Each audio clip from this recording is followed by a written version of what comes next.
kind of a strange thing right from the beginning with Kayla Williams not here. Maybe you got an explanation, but none of us knew that was coming. And well, when a coach tells you it wasn't an injury, and I mean I probably don't even know why I say it, but it's either an academic thing or it's a disciplinary thing. I mean, that's all I know is she didn't get injured, and you know, so.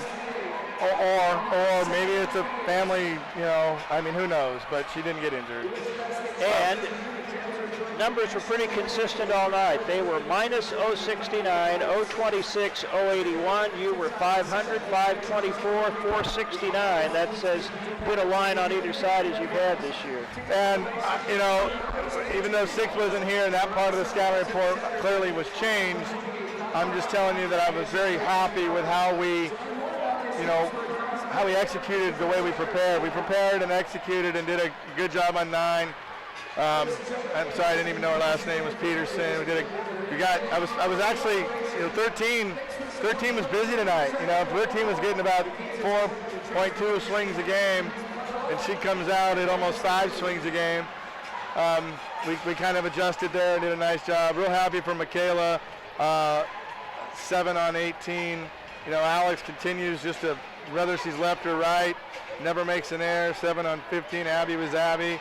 You know, Tabitha tonight seemed like a pretty quiet 357 and only 14 attempts, but just an all-around effort. Glad to get out. I was trying so hard to get Chase in there. We're like, okay, we want to get her in there.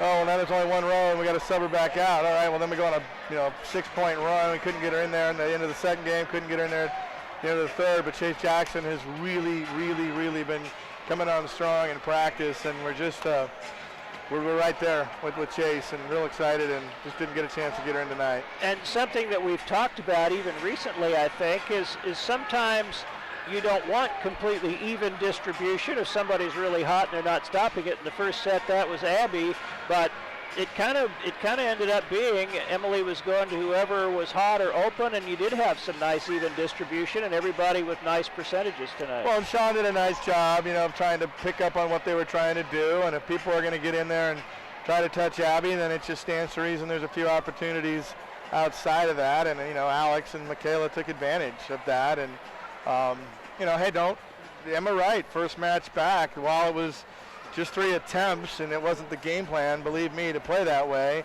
But, you know, 3 on 3, and she hit a few balls hard. And excited to see that back again for Emma Wright. And 5 block assists, and it seems like when she's in there, she manages to get her hands on a few. Yeah, something actually really funny happened. You know, we got these different blocking assignments, and, you know, one of them calls for her to get off the ground a little sooner. Well, she was off the ground, I mean, way too early, but it just speaks to the idea of having your hands across the net on the way. She's actually on the way down and got that quick hitter.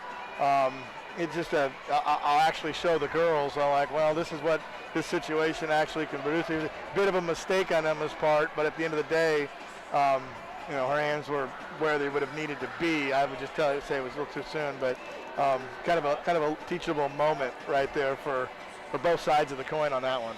Temple here on Sunday. Here's the strange score of the night so far. They won the first set at Memphis 25-17. Memphis has come back to win the next 2 25-16, 25-17. So something strange going on there. Yeah, I've seen these guys. I've seen Temple down 2-0. Those guys are tough. They defend, they hit. Yeah, I'll keep my eye on that, but I fully expect Temple to be here and on Sunday and be as tough a match as the soccer fans have seen here since, you know, Creighton or Iowa State.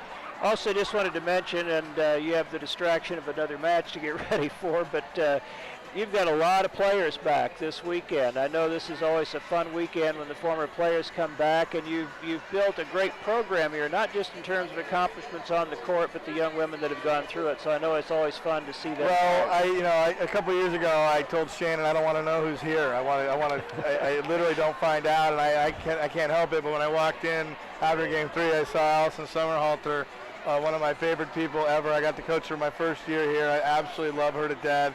I haven't seen her in a long time. I saw her walking up the stairs over there. I can't wait to go see Allison, and then we'll see who else I get to see tonight. It's always a fun night for me. All right, Coach, thank you. Shocker head coach Chris